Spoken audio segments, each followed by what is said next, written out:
Semangat pagi, kembali dengan IDI Jatim News.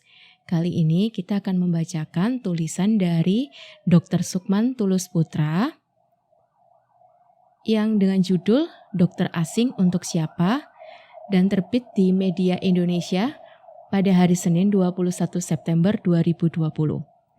Dr. Sukman Tulus Putra, beliau adalah guru besar Fakultas Kedokteran Universitas Indonesia, Konsil Member ASEAN Pediatric Federation, anggota Konsil Kedokteran Indonesia tahun 2014 sampai tahun 2020. Tulisan beliau berjudul Dokter Asing Untuk Siapa? Berikut tulisan dari beliau. Di tengah situasi pandemi COVID-19 yang melanda tanah air dan telah menelan ribuan korban, di antaranya lebih dari 1.000 dokter gugur, tiba-tiba mencuat wacana untuk mengimpor dokter asing masuk ke Indonesia sekaligus membangun rumah sakit dengan investasi asing. Wacana itu dikemukakan Menko Kemaritiman dan Investasi Luhut Binsar Panjaitan pada Raker Kornas Apindo 13 Agustus 2020. Alasannya sangat sederhana dan klasik, yaitu untuk mencegah agar triliunan rupiah devisa Indonesia tidak lari ke luar negeri. Itu karena setiap tahun ada sekitar 600.000 orang dari Indonesia yang berobat ke beberapa negara tetangga. Dokter asing dan rumah sakit asing itu bukanlah untuk membantu mengatasi masalah penularan dan penyembuhan penderita COVID-19 yang saat ini seakan tidak terkendali. Mengapa perlu dokter dan rumah sakit asing? Apakah nantinya dengan keberadaan dokter asing dan rumah sakit asing di Indonesia serta-merta tidak akan ada lagi orang Indonesia pergi berobat ke luar negeri sehingga dapat menghemat devisa? Jawabannya belum tentu. Ada alasan yang utama orang kita berobat ke luar negeri, yakni biaya yang jauh lebih murah dan terjangkau bila berobat atau operasi di negara jiran, seperti Malaysia, untuk penyakit yang sama dan dokter dengan keahlian yang sama. Pertanyaan lain yang tidak kalah pentingnya ialah, apakah di tengah pandemi COVID-19 yang memprihatinkan ini, ada urgensi untuk mendatangkan dokter asing di negeri ini dan mereka untuk siapa? Selain rencana impor dokter asing, akan dikembangkan juga program wisata medis atau wisata kesehatan dengan membangun rumah sakit yang bertaraf internasional melalui kerjasama dengan rumah sakit kelas dunia yang sudah punya nama seperti Johns Hopkins dan Mayo Clinic dari Amerika Serikat. Dengan demikian, diharapkan akan banyak pasien dari negara luar, paling tidak dari negara ASEAN atau Asia. Bahkan, dari mancanegara lainnya datang ke Indonesia untuk berobat sehingga diharapkan memasukkan sejumlah devisa.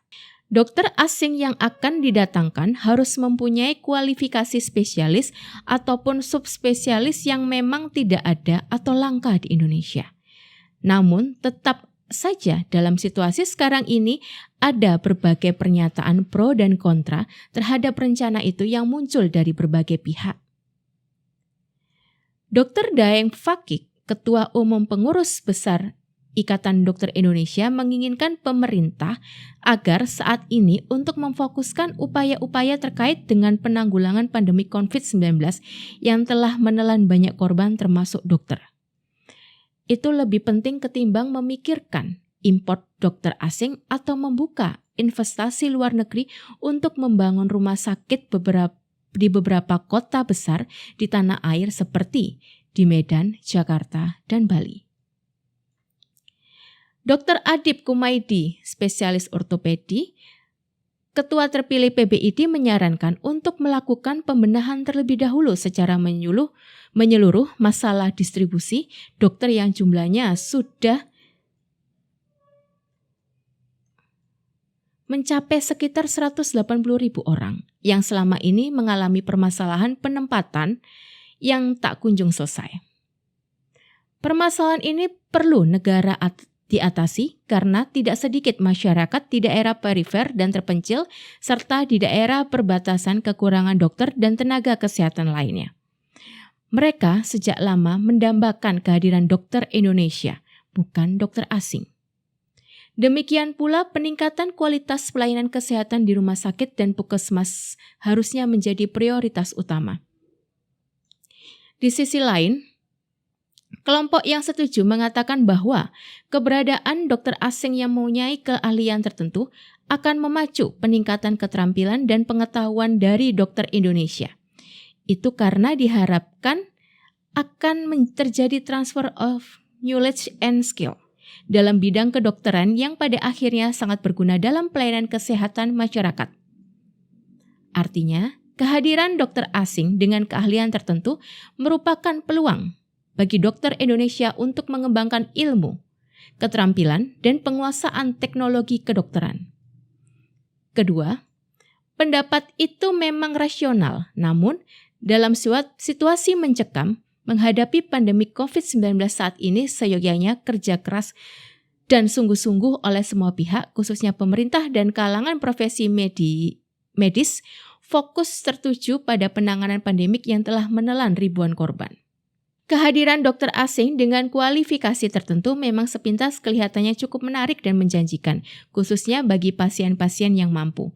Itu karena pelayanan kesehatan yang disediakan diharapkan akan sangat bagus di suatu rumah sakit berstandar internasional maupun pasti high cost. Dapat dipastikan hanya akan dinikmati sekelompok kecil masyarakat. Terlalu sedikit rakyat yang menikmatinya bila dibandingkan dengan jumlah penduduk Indonesia yang sekitar 270 juta jiwa. Mekanisme pemberian izin, suatu hal yang perlu diingat bahwa memasukkan dokter asing ke Indonesia tidak sesederhana dan semudah yang kita bayangkan, seperti memasukkan tenaga kerja asing untuk bekerja di bidang pertambangan, proyek tol, kereta cepat, atau di mega proyek lainnya. Meskipun regulasi yang ada di era masyarakat ekonomi, ASEAN, dan kesepakatan AFTA, hadirnya dokter asing untuk praktik di Indonesia sangat dimungkinkan sepanjang mengikuti regulasi yang berlaku. Memberikan kemudahan izin untuk masuk dan memberikan visa kepada dokter asing dapat dipastikan tidak akan sulit. Namun tidak demikian halnya bila dokter WNA akan praktik secara legal di Indonesia. Apapun jenis keahlian atau spesialisasinya. Pengakuan, kompetensi dan keahlian dokter WNA tersebut harus dilakukan terlebih dahulu oleh KKI dengan meregistrasi dokter WNA itu sebelum memperoleh izin praktek. Ketentuan yang sama juga berlaku untuk dokter WNI. Pengakuan, rekognisi kualifikasi, dan izin praktek terhadap dokter asing yang akan berpraktik di Indonesia sangat penting. Itu karena tugas dokter dengan kompetensi yang sesuai bidang keahliannya harus menjamin keselamatan pasien yang pada akhirnya menyangkut keselamatan nyawa manusia. Setidaknya ada 2 regulasi yang terkait dengan hal ini, yaitu Peraturan Konsil Kedokteran Perkonsil nomor 17 tahun 2013 tentang registrasi sementara dan registrasi bersyarat bagi dokter asing yang akan bekerja di Indonesia, serta Peraturan Menteri Kesehatan Nomor 67 Tahun 2013 tentang perizinan pendayagunaan tenaga kesehatan WNA. Antara lain, memuat ketentuan bahwa hanya diberikan kesempatan pada dokter spesialis atau subspesialis WNA yang kualifikasinya tidak ada atau memang langka di Indonesia. Kenapa masih berobat ke luar negeri?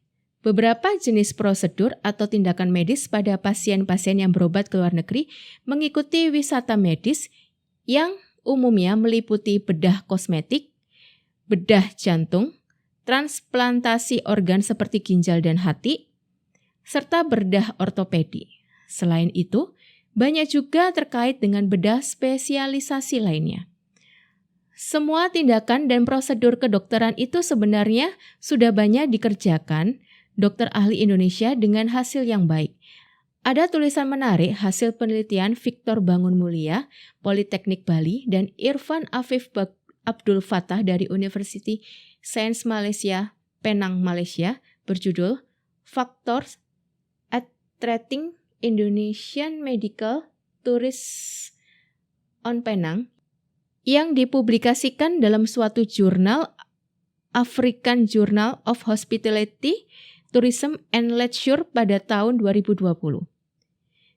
Dilaporkan bahwa affordable price merupakan alasan utama bagi orang Indonesia yang berasal dari Medan, Jakarta, Bandung, Surabaya, dan Manado tertarik untuk berobat ke Penang ketimbang berobat di dalam negeri. Biaya berobat jauh lebih murah dan terjangkau bila dibandingkan dengan biaya untuk tujuan pengobatan yang sama di Indonesia. Biaya operasi penyakit jantung koroner di Kuala Lumpur misalnya jauh lebih murah daripada di Indonesia. Hal ini karena di Malaysia, alat-alat kedokteran yang masuk sama sekali tidak dikenai pajak oleh pemerintah. Sementara itu, di Indonesia, beberapa alat kedokteran penting seperti untuk operasi jantung dikenai pajak barang mewah, sehingga sudah pasti akan meningkatkan biaya secara signifikan. Disinilah letak kelemahan dari segi biaya berobat yang tidak kompetitif dengan negara tetangga seperti Malaysia atau Thailand. Alasan lain untuk berobat ke luar negeri yang ditulis dalam publikasi itu ialah pengobatan dan tindakan yang diambil sangat efektif dan akurat. Itu karena ditunjang alat-alat kedokteran yang cukup canggih. Jujur, harus diakui, dalam bidang inilah mungkin Indonesia agak tertinggal dari beberapa negara tetangga dan negara Asia lainnya. Operasi menggunakan robot dengan presisi yang tinggi di Indonesia masih sangat langka ketimbang beberapa negara Asia lainnya meskipun dalam hal kompetensi dan pengalaman serta kemampuan klinis dokter ahli Indonesia dalam bidang tertentu sudah tidak berbeda dengan dokter-dokter di negara Asia lainnya.